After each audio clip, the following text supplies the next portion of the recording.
Ya, Assalamualaikum warahmatullahi wabarakatuh. Kembali lagi di channel saya.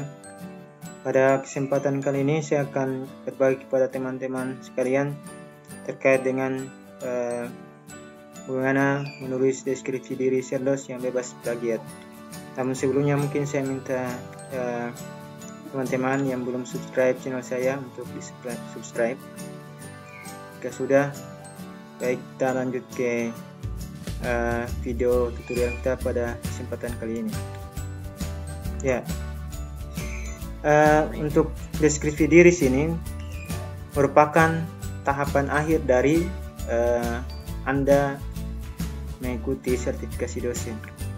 Jadi DD ini Anda akan tulis ketika Anda sudah lewati pada TD4, yaitu penilaian rekan sejawat.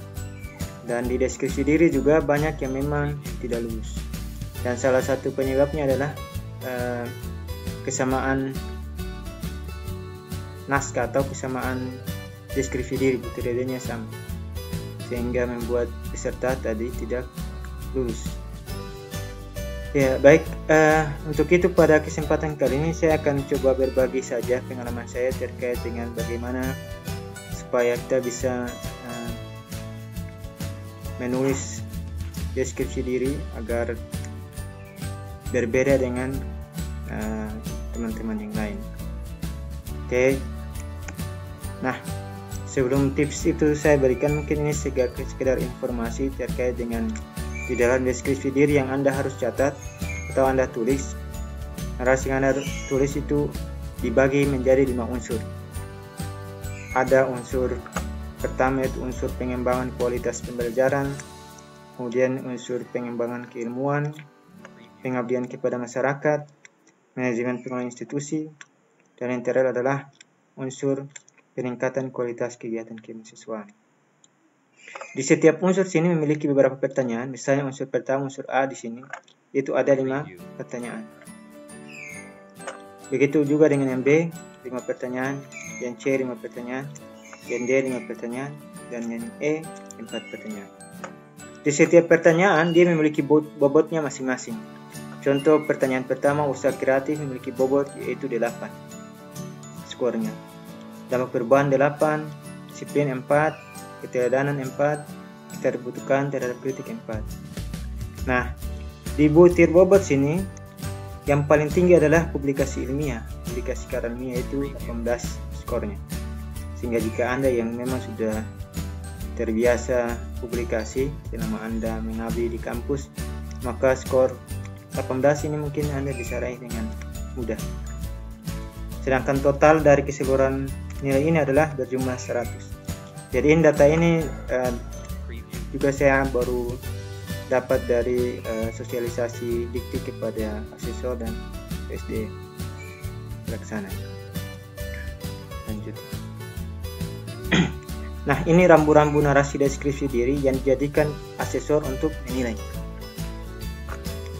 Yang pertama harus merupakan contoh nyata. Jadi Anda harus tulis yang sesuai dengan Anda lakukan di dalam Anda selama menjadi dosen.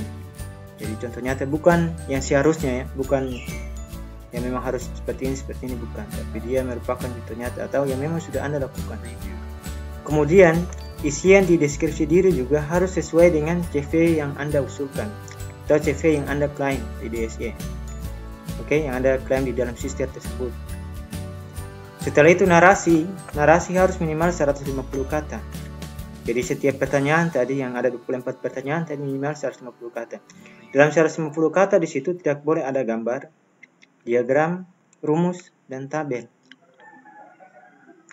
Kemudian indikator penyusunan nilai menggunakan rubrik penilaian. Jadi ini sudah ada rubrik penilaian yang memang dibuat oleh panitia Sherdos kepada asesor. Jadi poin inilah yang menjadi hal yang dinilai oleh asesor. Jadi ini sumbernya dari mana? Dari sosialisasi Sherdos 2020 untuk asesor dan PSD PTPS. Jadi ini untuk asesor yang menilai. Nah, berikut ini tips-tips dari saya terkait dengan bagaimana Anda menulis deskripsi diri. Nah, ini tips dari saya yang pertama.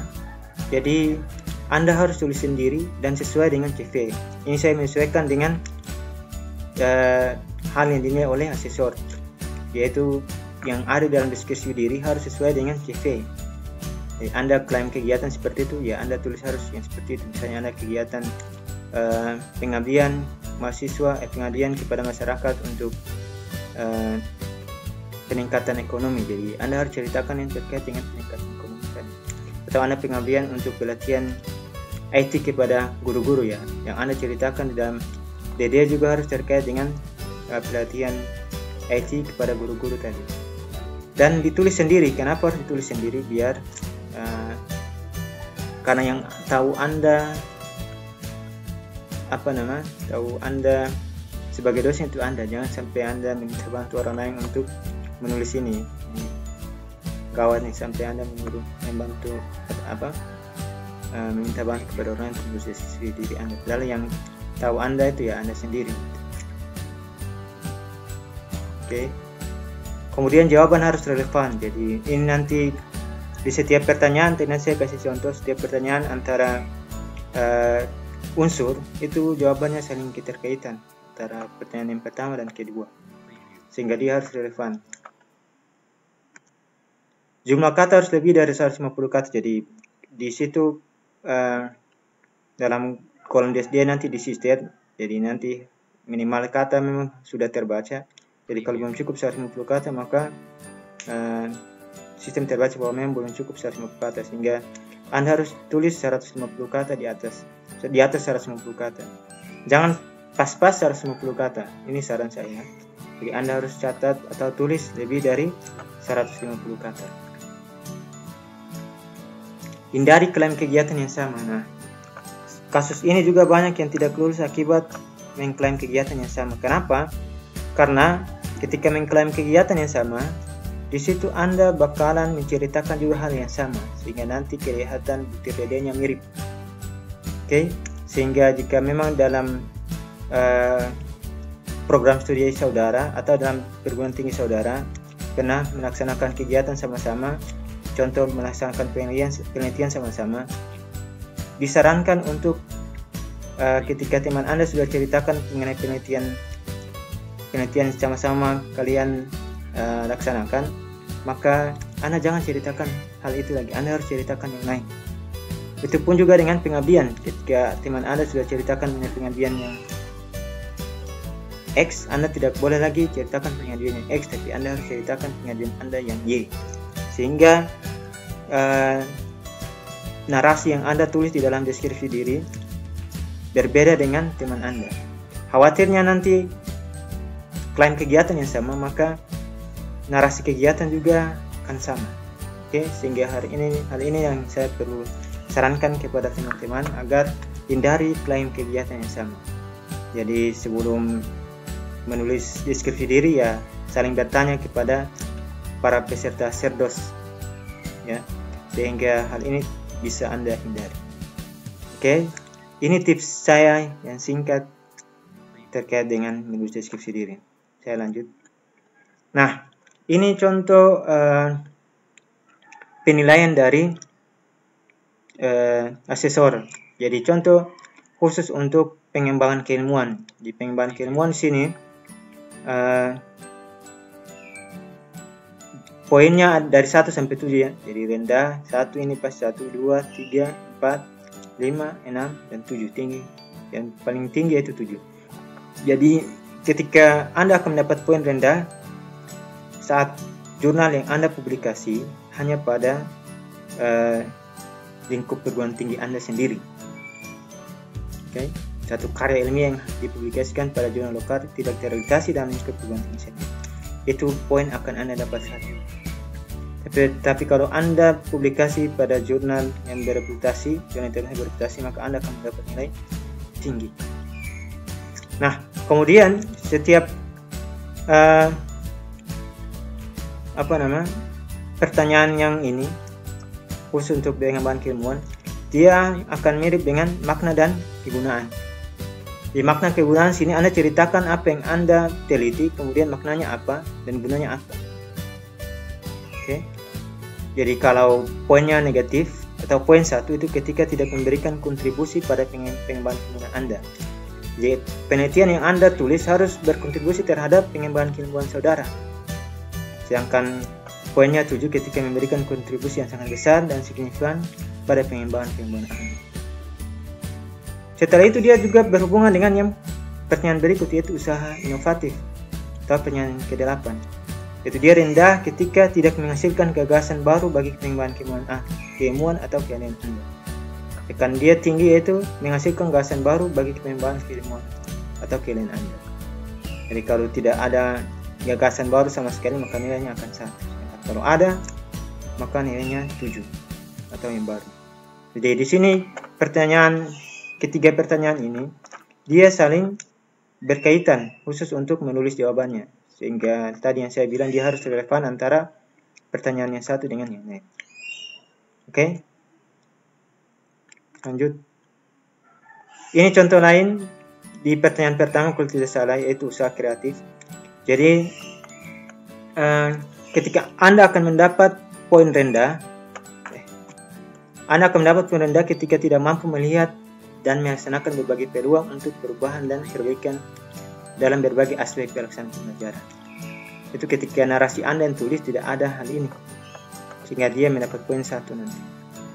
Tapi kalau Anda mampu melihat, maka Anda akan mendapat poin 7. Itu misalnya ada ide baru dan unik, khas, menggunakan metode pembelajaran baru, beragam media, bahan ajaran baru, strategi penilaian hasil belajar dan lainnya. Kemudian dari usaha kreatif akan berhubungan pada dampak perubahan, relevan dengan dampak perubahan. Jadi pertanyaan usaha kreatif nanti akan relevan juga dengan pertanyaan dampak perubahan. Jadi jawaban dari pertanyaan pertama tadi akan ada juga di pertanyaan atau dia relevan dengan pertanyaan kedua. Misalnya Anda akan mendapat nilai 1 ketika tidak menunjukkan perubahan yang nyata dari usaha kreatif Anda. Tapi kalau Anda akan mendapat nilai 7 ketika menunjukkan perubahan yang nyata atau konstruktif dari hasil deskripsi diri Anda atau narasi yang Anda susun tadi. Oke, itu saya kira mungkin contoh sederhana yang harus Anda pikirkan. Jadi ini saya dapat juga dari hasil sosialisasi dari Dikti kepada asesor untuk cara penilaiannya nanti seperti itu. Jika nanti saya juga cantumkan link ini, file ini di dalam deskripsi video saya, nanti Anda bisa download juga dan baca-baca. Jadi itu 2 hal tadi. Kemudian lanjut. Nah, ini saya contoh untuk ketika kita menulis deskripsi diri untuk pertanyaan pertama. Jadi berikan contoh nyata semua usaha kreatif yang telah atau sedang saudara lakukan untuk meningkatkan kualitas pembelajaran dan jelaskan dampaknya. Jadi contoh misalnya usaha kreatif. Di sini saya coba buat dia kata kunci dari usaha kreatif saya. Misalnya slide presentasi. Di cara belajar saya ada pretest dan post-test. Kemudian tidak hanya offline tapi juga ada online. Kemudian tugas tidak hanya kertas tapi juga ada berbasis project dan kuis-kuis dadakan yang sering saya lakukan. Jadi ini kata kunci dari narasi saya nanti. Jadi yang saya ceritakan dalam narasi yang sebanyak minimal 150 kata tadi itu berhubungan dengan kata kunci ini. Jadi, Anda mungkin bisa coba dengan cara Anda sendiri ya. Jadi saya slide presentasi sebelum saya mengajar saya harus selesaikan. Saya buat slide presentasi. Kemudian ketika saya mengajar saya ada pretest dan post-test. Jadi Anda ceritakan narasi. Mengajar tidak hanya offline tapi juga kadang saya buat online. Misalnya ketika saya tidak sempat masuk atau ketika saya berada di luar daerah. Tugas-tugas saya berbasis project. Kuis-kuis dadakan tanpa ada janji sama sekali. Saya langsung berikan kuis dadakan seperti itu. Dan harus 150 kata. Dan saya sarankan jangan 150 kata tapi harus lebih ya. Nah, ini contoh tadi dari keyword yang saya buat. Jadi untuk meningkatkan kualitas pembelajaran di proses perkuliahan, yaitu metode pembelajaran yang saya terapkan tidak hanya ceramah, melainkan selalu berubah-ubah seperti diskusi-diskusi kelompok, setiap mata kuliah atau berbasis proyek. Kemudian untuk proses pembelajaran tidak hanya tatap muka di kelas, melainkan ada yang saya lakukan secara online. Untuk perkuliahan online, saya memanfaatkan ada Google Classroom, e-learning, dan lain-lain. Jika kuliah secara tatap muka, maka saya selalu mempersiapkan slide presentasi di setiap pertemuan. Kemudian dalam proses pembelajaran juga saya selalu melakukan pretest dan post-test ketika saya masuk di kelas, dan seterusnya. Nah, kemudian dampak perubahannya dari pertanyaan usaha kreatif tadi masuk di dampak perubahan, Ustaz. Jadi apa dampak dari usaha kreatif saya tadi di pertanyaan atau di narasi pertanyaan pertama? Jadi Anda harus ceritakan seperti itu. Oke? Jadi nanti untuk contoh DD ini akan saya upload juga di blog pribadi saya. Nanti mungkin teman-teman yang butuh mungkin bisa baca-baca. Tapi saya sarankan jangan ikuti. Anda harus tulis dengan gaya Anda sendiri sehingga nanti tidak sama dengan punya saya. Oke? Nanti cek di deskripsi video ini. Saya akan berikan link. Nah, ini sebelum berakhir video ini, saya sekali lagi ingatkan kepada teman-teman untuk tulis sendiri deskripsi diri tadi harus ditulis sendiri dan sesuai dengan CV. Kemudian jawaban harus relevan, jumlah kata harus lebih dari 150 kata, hindari klaim kegiatan misalnya. Oke, itu saja mungkin dari saya. Terima kasih sudah menonton. Jangan lupa untuk subscribe, komen, dan share. Assalamualaikum warahmatullahi wabarakatuh.